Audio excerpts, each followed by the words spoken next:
Lou, tell us more about that first truck heist. You were just a kid. How did it feel? Were you nervous, excited, scared? And did that job immediately start to grow your reputation? The first job is you have your nerves are strained.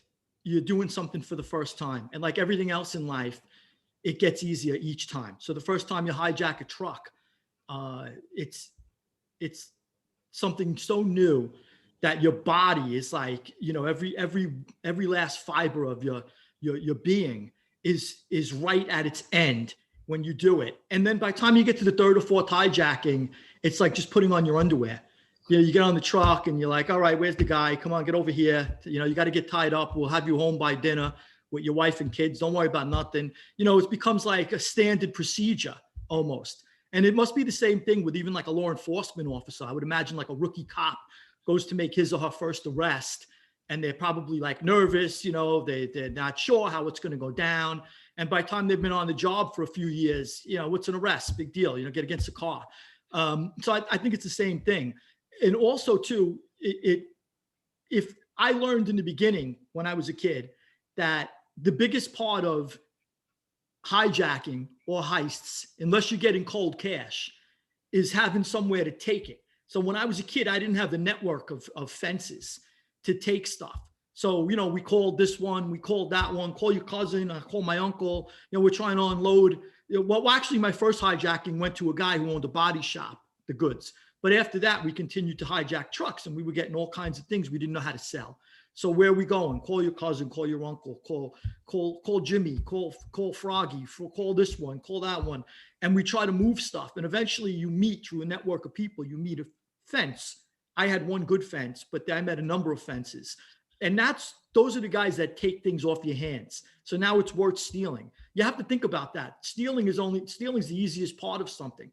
Sticking a gun in somebody's mouth and taking their truck, or even taking, think about taking art. People steal Picasso or a Van Gogh worth 40, 50 million. They don't know what to do with it. Who's going to buy it? You got to find somebody who's willing to buy that piece of art and hang it in their mansion and just stare at it and not tell anybody for the rest of their life. So, I mean, it's not so easy to just unload things. So that's the second part of the hijacking that I had to learn. Now I'm hijacking trucks, but what made things easier is when you're hijacking trucks and you're making money, people want to know who you are because they know that you're making money on the street. So it's like the government, the IRS. If you open up like a business in town and you're making a ton of money and you're not paying your taxes, eventually the IRS is going to knock on your door and go, hey, what are you doing here? You're making a ton of money. You're making $400,000-$500,000 a month or a year or whatever. We want our share. It's the same thing with the mob. Who are you? You're taking down 10 trucks, every couple of months. Who are you? You got to pay. You got to be with us. And then it becomes like it's not just a shakedown. They want you with them, and you want to be with them because you can make more money and you get more tips. When I was alone, we did things off the cuff. We spotted something, we stole it. When I was with the mob, I'm tapped into this huge network that's got 5 different mafia families in New York with made men and associates and friends of associates and associates of associates, etc. You got guys coming to you every day with tips. I got a guy. I know this. I work for. I got a guy who routes trucks, and he could tell you which trucks are carrying the biggest load. I got a guy who works at Kennedy Airport. Every Tuesday at 3:00, a truck comes out of there with such and such. I got a guy he's in over his head with gambling, but he works for this particular company. He's got a payroll on Friday. You constantly are getting tips. You're constantly being fed tips. So it works. You give your tip guy something, you kick a piece upstairs, and you get the bulk of it yourself. And now you're tapped into the network because you got a fence for everything. Once you're in the mob, you don't have to call Jimmy, call Froggy, call this one, call that one. You got everybody in the world you could go to unload a load. I had braziers. My grandmother, Josie, used to sit on the porch in the summer. She used to drink iced coffees with my mother, and she used to wear her brassiere because it was hot. I used to say, Nana, go inside and put clothes on. You're embarrassing me. She used to say, what's the same shit as a bikini? Same shit girls wear at the beach. Leave me alone.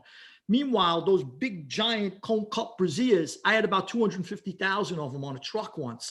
What are you going to do with them? This actually came up in my federal indictment because they were investigating them because we had to unload them, and we unload them to a guy who owned a chain of dollar stores. And he took the whole load of brassieres, and these brassieres are showing up in dollar stores all over the the tri-state area.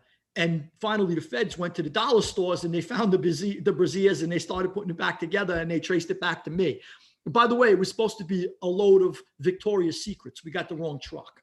So, you know, we would have been all right.